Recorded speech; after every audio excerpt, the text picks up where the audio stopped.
बृहस्पतिवार का व्रत को करने से समस्त इच्छाएं पूर्ण होती है और बृहस्पति देव प्रसन्न होते हैं।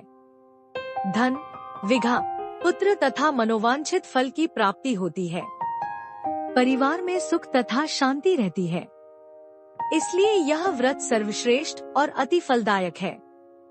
देव गुरु बृहस्पति को बुद्धि और शिक्षा का कारक माना जाता है। गुरुवार को बृहस्पति देव की पूजा करने से धन, विद्या, मान सम्मान, प्रतिष्ठा और कई अन्य मनोवांछित फल की प्राप्ति होती है। धार्मिक ग्रंथों के अनुसार गुरुवार को भगवान बृहस्पति की पूजा का विधान है। गुरुवार के दिन व्रत और कथा सुनने से घर परिवार में सुख समृद्धि बनी रहती है। आइए जानते हैं गुरुवार व्रत कथा के बारे में। एडवर्टाइजमेंट। एक दिन राजा शिकार खेलने वन को गए हुए थे, तो रानी महल में अकेली थी। उसी समय बृहस्पति देव साधु वेश में राजा के महल में भिक्षा के लिए गए और भिक्षा मांगी। रानी ने भिक्षा देने से इनकार किया और कहा, हे साधु महाराज, मैं तो दान पुण्य से तंग आ गई हूँ। मेरा पति सारा धन लुटाते रहते हैं। मेरी इच्छा है कि हमारा धन नष्ट हो जाए, फिर न रहेगा बांस न बजेगी बांसुरी। साधु ने कहा, देवी तुम तो बड़ी विचित्र हो। धन, संतान तो सभी चाहते हैं। पुत्र और लक्ष्मी तो पापी के घर भी होने चाहिए। यदि तुम्हारे पास अधिक धन है तो भूखों को भोजन दो, प्यासों के लिए प्याऊ बनवाओ, मुसाफिरों के लिए धर्मशालाएं खुलवाओ। जो निर्धन अपनी कुंवारी कन्याओं का विवाह नहीं कर सकते, उनका विवाह करा दो। ऐसे और कई काम हैं जिनके करने से तुम्हारा यश लोक परलोक में फैलेगा। परंतु रानी पर उपदेश का कोई प्रभाव न पड़ा। वह बोली, महाराज आप मुझे कुछ न समझाएं। मैं ऐसा धन नहीं चाहती जो हर जगह बांटती फिरूं। साधु ने उत्तर दिया, यदि तुम्हारी ऐसी इच्छा है तो तथास्तु। तुम ऐसा करना कि बृहस्पतिवार को घर लीपकर पीली मिट्टी से अपना सिर धोकर स्नान करना, भट्टी चढ़ाकर कपड़े धोना। ऐसा करने से आपका सारा धन नष्ट हो जाएगा। इतना कहकर वह साधु महाराज वहां से आलोप हो गए। साधु के अनुसार कही बातों को पूरा करते हुए रानी को केवल 3 बृहस्पतिवार ही बीते थे कि उसकी समस्त धन संपत्ति नष्ट हो गई। भोजन के लिए राजा का परिवार तरसने लगा। तब एक दिन राजा ने रानी से बोला कि हे रानी, तुम यहीं रहो, मैं दूसरे देश को जाता हूँ, क्योंकि यहाँ पर सभी लोग मुझे जानते हैं। इसलिए मैं कोई छोटा कार्य नहीं कर सकता। ऐसा कहकर राजा परदेश चला गया। वहाँ वह जंगल से लकड़ी काट कर लाता और शहर में बेचता। इस तरह वह अपना जीवन व्यतीत करने लगा। इधर राजा के परदेश जाते ही रानी और दासी दुखी रहने लगी। एक बार जब रानी और दासी को 7 दिन तक बिना भोजन के रहना पड़ा, तो रानी ने अपनी दासी से कहा, हे दासी, पास ही के नगर में मेरी बहन रहती है।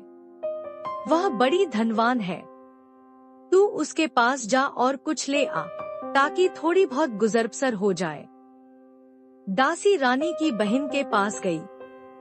उस दिन गुरुवार था और रानी की बहन उस समय बृहस्पतिवार व्रत की कथा सुन रही थी।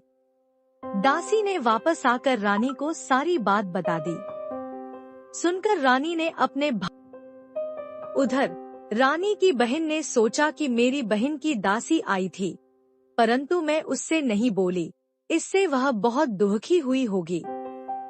कथा सुनकर और पूजन समाप्त करके वह अपनी बहन के घर आई और कहने लगी, हे बहन, मैं बृहस्पतिवार का व्रत कर रही थी। तुम्हारी दासी मेरे घर आई थी, परंतु जब तक कथा होती है तब तक न तो उठते हैं और न ही बोलते हैं।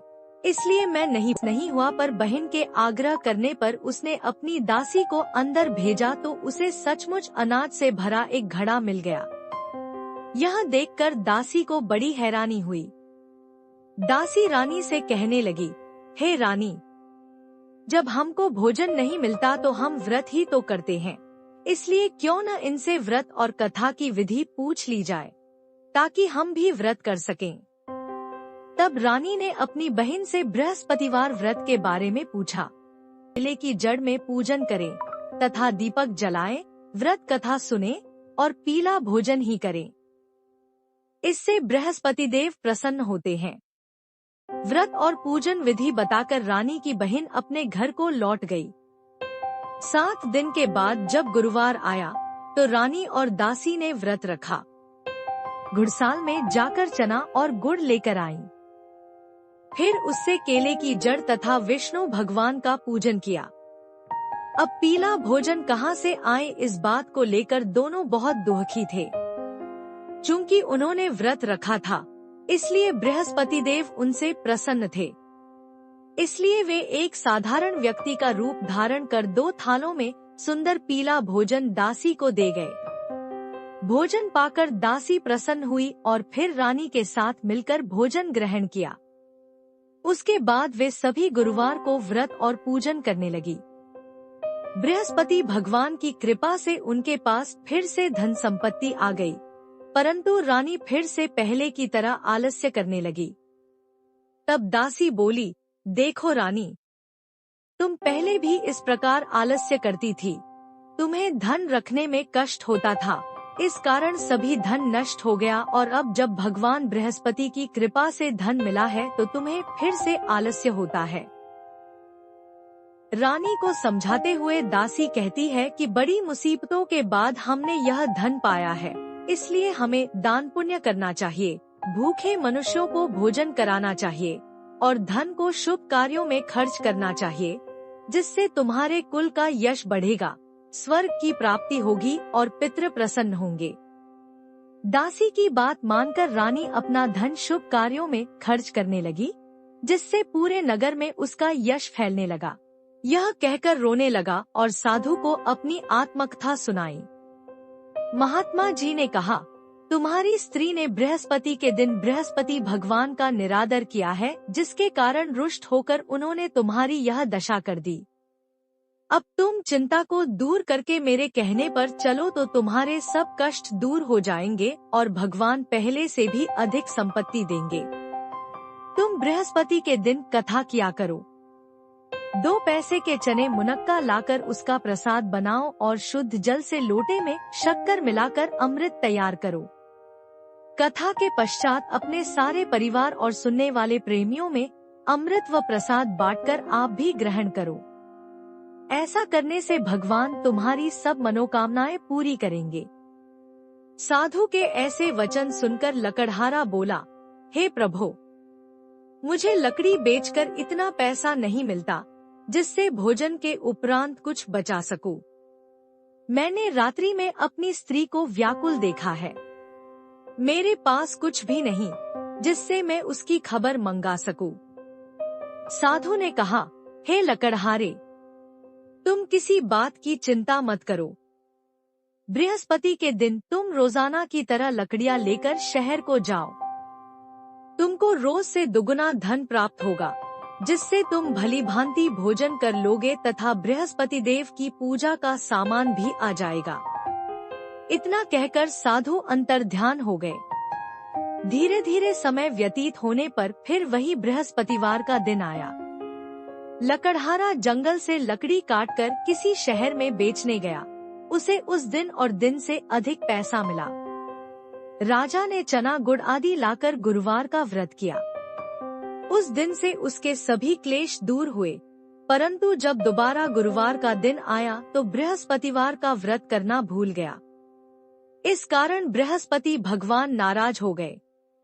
उस दिन उस नगर के राजा ने विशाल यज्ञ का आयोजन किया तथा शहर में यह घोषणा करा दी कि कोई भी मनुष्य अपने घर में भोजन न बनावे, न आग जलावे, समस्त जनता मेरे यहाँ भोजन करने आवे।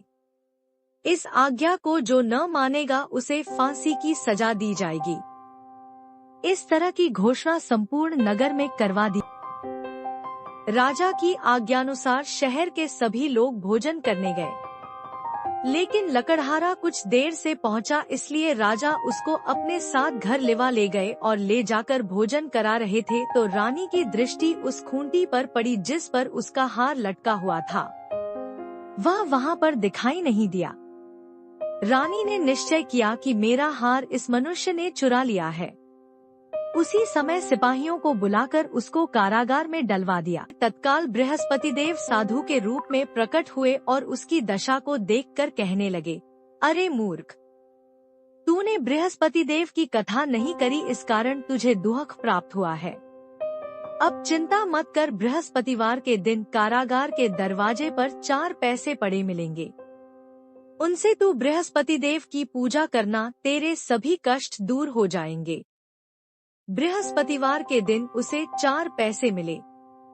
लकड़हारे ने कथा कही। उसी रात्रि को बृहस्पति देव ने उस नगर के राजा को स्वप्न में कहा, हे राजा, तुमने जिस आदमी को कारागार में बंद कर दिया है वह निर्दोष है।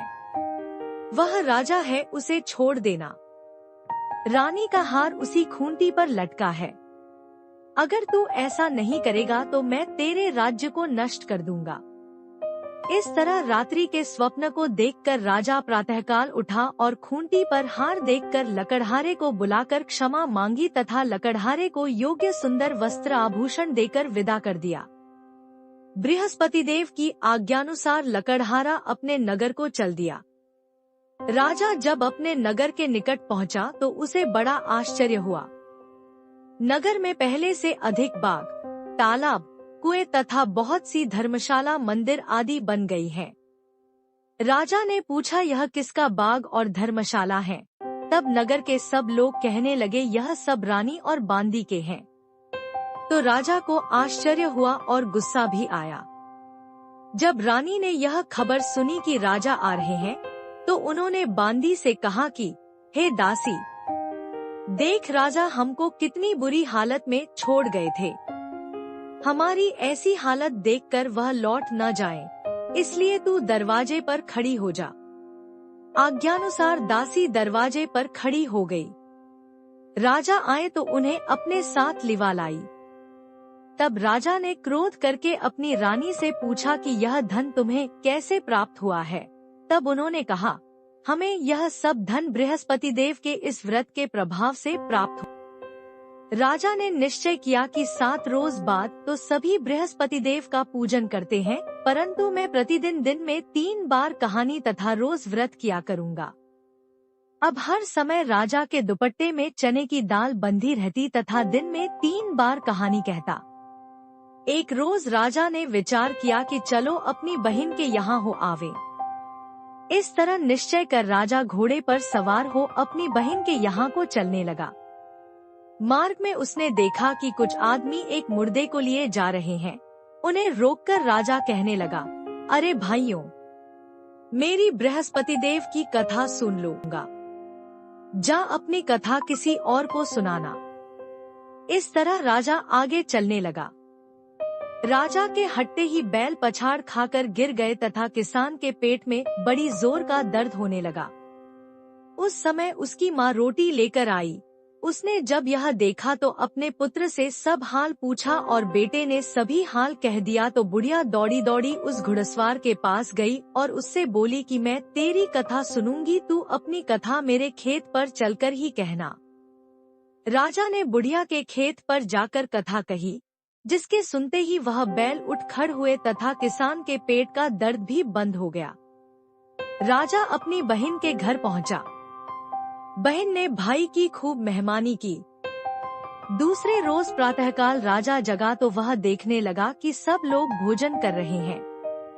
राजा ने अपनी बहन से कहा, ऐसा कोई मनुष्य है जिसने भोजन नहीं किया हो, मेरी बृहस्पतिवार की कथा सुन ले।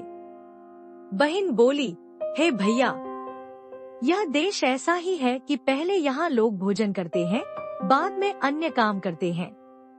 अगर कोई पड़ोस में हो तो देख आऊं। वह ऐसा कहकर देखने चली गई, परंतु उसे कोई ऐसा व्यक्ति नहीं मिला जिसने भोजन न किया हो। आता वह एक कुम्हार के घर गई जिसका लड़का बीमार था।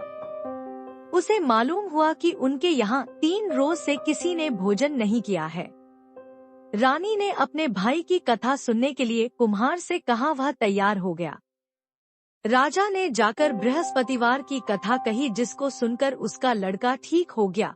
अब तो राजा की प्रशंसा होने लगी। एक रोज राजा ने अपनी बहन से कहा कि हे बहन, हम अपने घर को जाएंगे, तुम भी तैयार हो जाओ। राजा की बहन ने अपनी सास से कहा।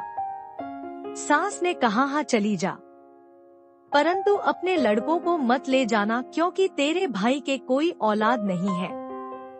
बहन ने अपने भैया से कहा, हे भैया, मैं तो चलूंगी पर कोई बालक नहीं जाएगा। राजा बोला, जब कोई बालक नहीं चलेगा तब तुम ही क्या करोगी। बड़े दुखी मन से राजा अपने नगर को लौट आया।